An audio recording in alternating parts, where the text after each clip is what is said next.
Hello everyone, DonTheCrown here, and I think that it's highly likely that you are farming incorrectly in Torchlight Infinite, or maybe you're a pro and you already know everything, you know what you're doing, and like you have a friend who is like struggling to make it through the end game a little bit. They're not making as much FE, they're always kind of like looking for a new farming strategy because what they're doing doesn't really feel like it's working for them. And like since you're a pro and a great friend, you'll like share this video with them and you'll watch it for yourself just to see if you can pick up a tip or two. But yeah, let's just hop right into it.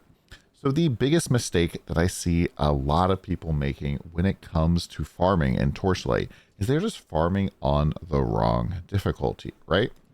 So we have a whole bunch of difficulties here for endgame. We have Time Mark 7, 8, Profound, and Deep Space. And going up, or I guess down in terms of difficulty here, definitely rewards a lot more. So in Time Mark 7, we get 10% additional quantity, 8 gives us 60, 100, and then 200%. And you get more and more and more types of things that drop here, which is very, very good. And so if you can make the hop from Time Mark 7 up to Time Mark 8 or 8 to Profound or Profound to Deep Space, that is really quite good. However, the problem that I see every single day in my Twitch chat is that if you are farming Time Mark 7, for the most part, you want to be farming Time Mark 7-0. And the reason for this is pretty simple. It's just math. And so if we, for example, here in Time Mark 7, 7-0, we can see the rewards that we get here. So we have 55% to the basic number of monsters. The Plane Watcher drops beacons that are Time Mark 8. And then all this other stuff here. And then monsters have a 0.04 chance to drop 1 additional flame elementium. So the more enemies we kill, the more likelihood that we have a flame elementium that will drop for us. Now, if we go to 7-1, we get 5% additional drop quantity, and the Plane Watcher has a higher chance to drop exclusive gear. 7-2, it goes up to 10%, and then we have 19% chance for the Plane Watcher to drop exclusive gear. And generally, these are just not worth doing. The Plane Watchers are only really, you're only really caring about them when you're actually fighting them. And so if you are trying to go and get your star chart points here, you can just change the time mark up to 7-1 or 7-2 right before you go and fight the Watcher to get the increased rewards. But then most of the other time, you just want to be on 7-0 here because this 10% additional drop quantity is just not enough. And let's explain why real quick.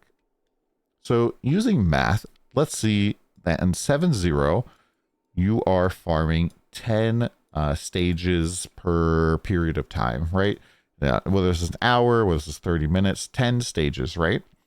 But if you go up to 7-2, let's say that you're able to only clear 9 of them in the exact same time period. So whether it's an hour, 10 minutes, really whatever. Now, this 7-2 one's can have a 10% more loot, right? Which ends up being 1.1%. This is the math for that. So it means that you're getting about 9.9 stages worth of loot. Whereas up here, you have no multiplier. And so you are just getting 10 stages. And as you can see here, 10 is bigger than 9.9.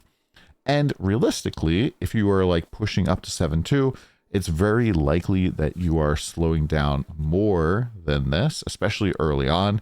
If you're really struggling, like if you aren't absolutely just running through the map, blasting and exploding everything dies in one hit, you should probably stay out of 7-2. And mostly just because of this math here. If you are slowed down to like 8 stages, then you're at 8.8. So you're effectively losing like over a stage every single time you run 8 stages.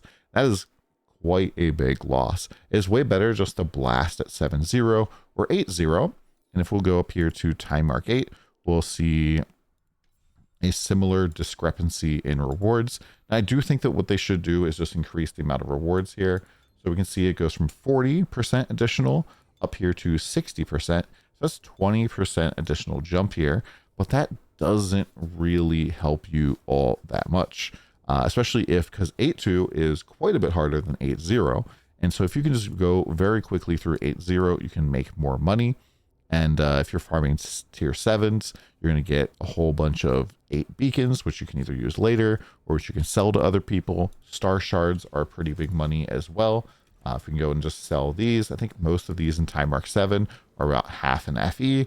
The ones in Time Arc 8 are a little bit more than that. So you can sell those. You can use those for yourself to get your void chart stuff. All of that stuff is really, really good. If you are running things like having the flames here for the Atera, City of Atera, you can like 10 to 1 these for an FE. The higher ones are like basically 1 FE. The resonance size, these things are about half an FE. I did a whole video that was talking about farming. I'll link it probably in the finish card over here at the end of the map. But I really do think that it is important to be farming the lower level stuff just so you go faster. And let's give you some additional tips for how to go in quicker. So I've been kind of struggling a little bit in the Profound Dream, mostly because it is so rippy. For the most part, my character is kind of glass cannony at times, and so I want to kill stuff ASAP. And I've stumbled across a combination that I think is absolutely just busted broken, and it makes Profound feel like 8-0 once I actually get it working. And the combination is basically just Dream and War. And so I'll put a Dream Compass and a War Compass on every single one of my maps. And this used to be bugged where the lightning that appears in Dream would like fire once every 10 to 12 seconds or something. Well, now it fires very rapidly. And if you are going quick enough, you can actually clear out the entirety of the stage in a God of War proc still. And since I'm playing a projectile-based build, God of War does give me more projectiles, so it's just a more damage multiplier, and I just feel like I'm tearing through. Things that you could pair this with is like getting stuff like treasure chests. If you're doing 7s, you could, or looking to sell star shards. All of this is just more money, right? This basically makes it so that each stage you complete is almost 1 FE. I just have Winding Key here because I blew through a lot of them recently. But another thing that's pretty important is if you have any of this priceless stuff and you are not in profound difficulty, remove it. Like, remove it right away. It is really, really, really, really quite bad. I barely drop any profound stuff at all with the full profound tree or with priceless stuff, and I'm in profound. And so if you are farming like 7-0 or 8-0 and you're hoping to get lucky, there's better things that you can do with your time than to have these trees, like to go and put stuff into here to guarantee to get flames like every map, to go in here and guarantee to get Mistville guys every single map. And it's just way faster for you to go and do that to make more money. Now, I did want to talk about this part of the tree here as well. A lot of people do ask about this. I think that this is pretty much a safe bet over here. As long as I don't know what difficulty this actually unlocks, where you get 45 or 55 cards, but what that's referring to is the cards that you see here. If you press this button behind me, there's a little card deck, and you can see the full card library for this difficulty. And if you just count them up, I believe that there are over 45 in a lot of difficulties here, and so that should work for you. Depending on whatever your setup is, you might want to like put more into cards. That, like, the number of cards I've seen in there has like changed a little bit recently, so I have to double check that as well to see when the breakpoints are for that. But I think this is pretty safe. The worst case you can do is just go and do drop quantity, the little nodes everywhere. I really don't think that this one is all that great. Pretty much makes it so you only get 1 confusion card at a time. And so unless you don't really care about confusion cards and you're just really going up last Time Mark 7 and just getting these star shards, then this would be good.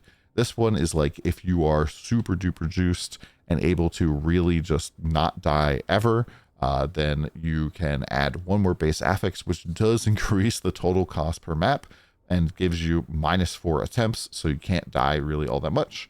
This one over here makes it so star shards no longer drop, but cards are going to be rarer. Maybe if you don't tend to farm the bosses, this would be kind of good. This one makes it so that your compasses have a 10% chance not to be consumed, which I think is not really worth it unless you're doing some sort of strategy that has very expensive, like 40 FE plus compasses. And then lastly up here, there's a chance to draw 1 more card when the Netherrealm Chaos Invasion starts. If you're like chasing the dream stuff where you're looking for the 1 cards that give you the additional profound dream talking stuff, the shallow dream talking stuff.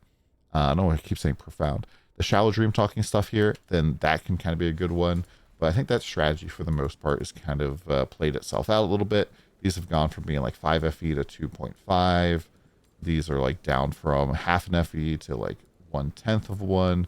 And this one has gone from 2 FE to like 0.7. So the strategy is definitely a lot, depleted from what it was before. But yeah, that's pretty much my tips there. Go and farm 7 zeros, farm 8 zeros. It's just not really worth it unless you are actually blasting through. One last thing. So you can get this candle here that has this affix, which is damage, skill area, and movement speed for every enemy killed recently. This does give you quite a lot of movement speed and damage. It's pretty nice.